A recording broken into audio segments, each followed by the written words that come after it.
இதுவே அப்பா கையெழுத்த பையன் போட்டு என்னை ஏமாத்திருக்கான். நீயும் அப்பா கையெழுத்த எங்கேயாவது போட்டு ஏமாத்தி பணம் வாங்க போறிய?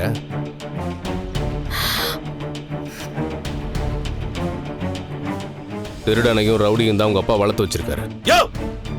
மாத்தி விட வேற மாதிரி ஆயிடும். நான் பணம் சொல்றேன்ல. ஏன்பா முத்து, நீ எதையும் யோசிச்சு பேச மாட்டியா? இப்படி எல்லாம் வார்த்தையை விடக்கூடாதுப்பா. 48 லட்சம் அது எப்படி நீ கொடுப்ப? நீ பாக்குற டிரைவர் வேலையில அவ்வளவு காசெல்லாம் சம்பாதிக்க முடியுமா?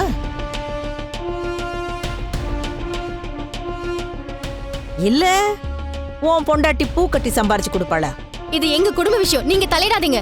என்ன நம்பிதானே இவர் பணம் கொடுத்தாரு, அப்ப எனக்கும் தானே கெட்ட பேரு. சார், உங்க பையன் ஃபோர்ஜரி பண்ணி சைன் பண்ணிருக்கான்.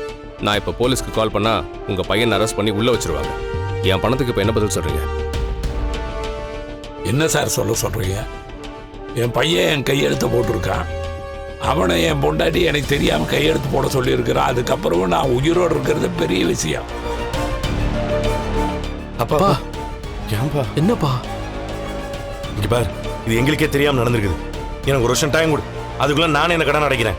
1 வருஷமா? அதுக்குள்ள நான் கடன் அடைக்கலன்னா இந்த வீட்டை எடுத்துக்கோ. நீ எத்தனை பத்திரத்தை வேணா நான் கையெழுத்து போட்டு தரேன்.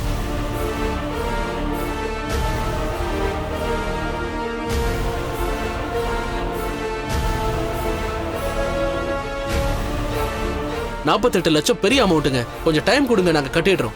கடன் வாங்கியிருக்காரோ ஓகே, அதுக்காக மொத்த பணத்தையும் உடனே கொடுக்கணும்னா எப்படி? மனோஜ் கட்டுவார்னு எனக்கு நம்பிக்கை இல்ல. நீ ஒண்ணு அவனை நம்ப வேணாம், என்ன நம்பு. நான் தான் கட்டுறேன்னு சொல்றேன்ல. என் புருஷன் சொன்னா கண்டிப்பா செய்வாரு. 1 வருஷம் மட்டும் டைம் கொடுங்க. ஒரு பாவத்தை புள்ளையா பெத்து வச்சிட்டேன். என் பொண்டாட்டி அவனுக்கு துணையா போயிட்டா. இந்த வீட்டில் கௌரவமா வாழ்ந்துட்டோம். இதை கையை விட்டு போனா இத்தனை வருஷம் நான் கஷ்டப்பட்டது பிரயோஜனம் எல்லாம் போயிடும். உங்களை நான் கையெடுத்து கும்பிடுறேன். மாமா. என்ன சார் நீங்க? சரி, பெரிய மனுஷன் கேக்குறீங்க. ஆனா 1 வருஷம் தர முடியாது சார். 30 நாள் தரேன். அதுக்குள்ள பணத்தை கட்டுற வழியை பாருங்க. சார் 30 நாள் எப்படி சார்?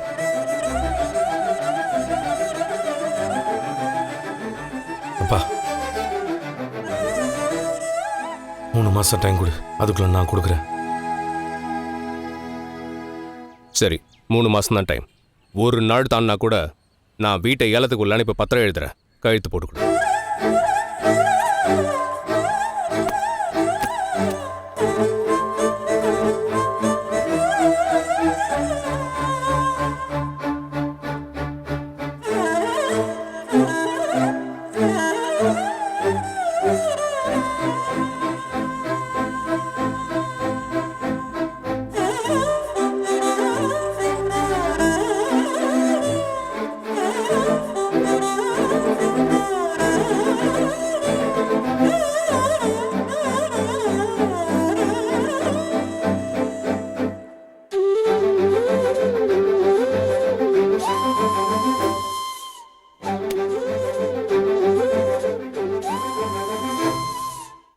நீ, உன் பொண்டாட்டி, உன் அப்பா, அம்மா எல்லாரும் சைன் பண்ணுங்க.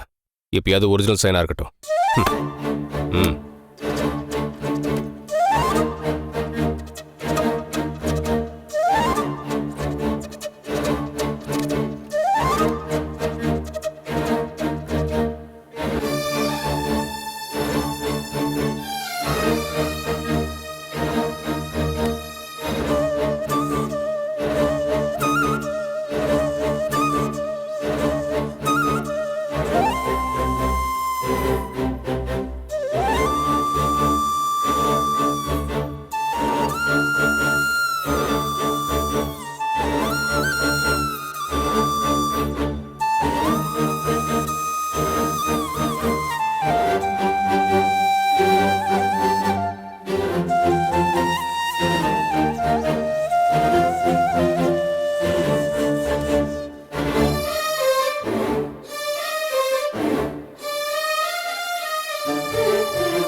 சார், இப்போ உங்களுக்கு அதான் டைம் கொடுக்குறேன்.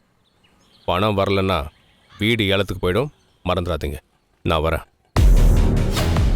மேடம். சிந்தாமணி,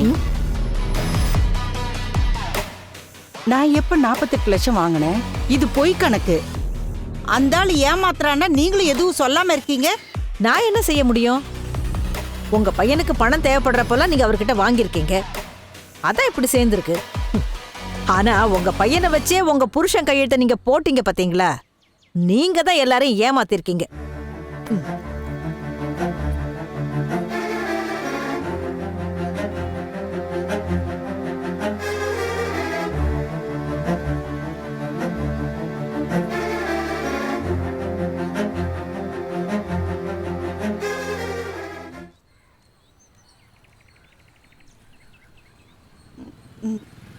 ஏங்க நான்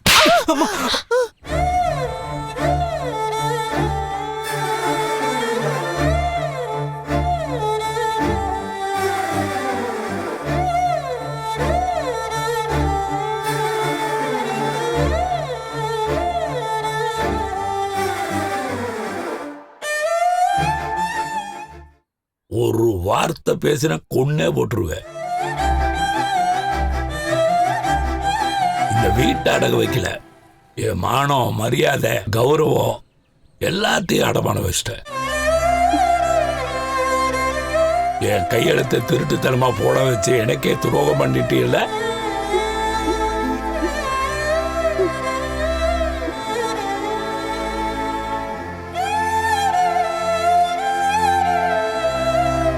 உன்னாலையும் மனோஜனாலையும் இந்த கடன் முத்து தலையில விழுந்திருக்கு.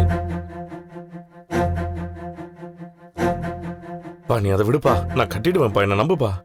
வேற யார நம்புறது? இந்த கடல்ல இருந்து இந்த வீட்டை காப்பாத்துறதுக்கு உன்னாலையும் மீனாவனாலையும் தான் முடியும். உங்க மேல எனக்கு நம்பிக்கை இருக்கு.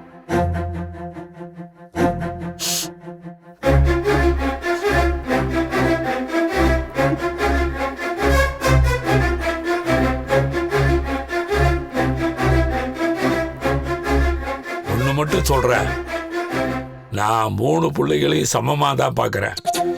அவங்க 3 பேர்த்துக்கு சொத்துல பங்கு இருக்குன்னு சொன்னேன். ஆனா இப்ப சொல்றேன், இனிமே இந்த வீட்டுல முத்துவுக்கும் ரவிக்கும் தான் பங்கு இருக்கு. மனோஜுக்கு இந்த வீட்டுல இருந்து ஒரு செங்கல்ல கூட கிடைக்காது.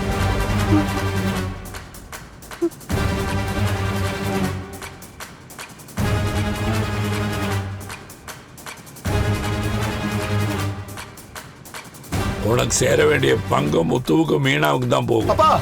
அப்பான்னு கூப்பிடாத. என் கண்ணு முன்னால வந்துடாத.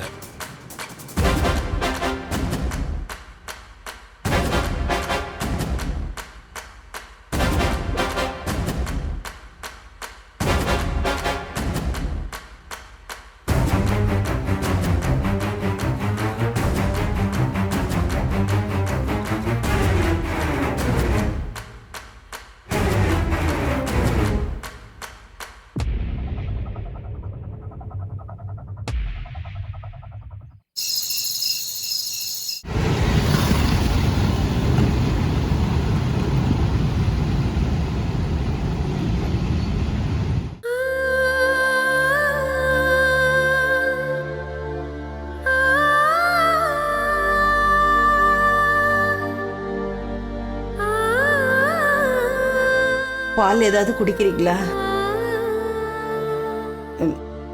உங்களை தாங்க கேக்குறேன், பால் குடிக்கிறீங்களா? வேணாம், எனக்கு பயமா இருக்கு. ஏன்? அந்த பால்ல நீ ஏதாவது கலந்துருவியோன்னு பயமா இருக்கு. என்னங்க என்னங்க பேசுறீங்க? இத்தனை வருஷ கல்யாண வாழ்க்கையில நான் உனக்கு உண்மையா இருந்திருக்கேன். ஒரு நாள் கூட உன்னை ஏமாத்தணும்னு நான் நினைச்சதில்லை. வாங்கின சம்பளத்தை அப்படியே உன் கையில் கொண்டு வந்து கொடுத்துருக்கேன். ஏமாத்தி 5 பைசா நான் எடுத்ததில்லை.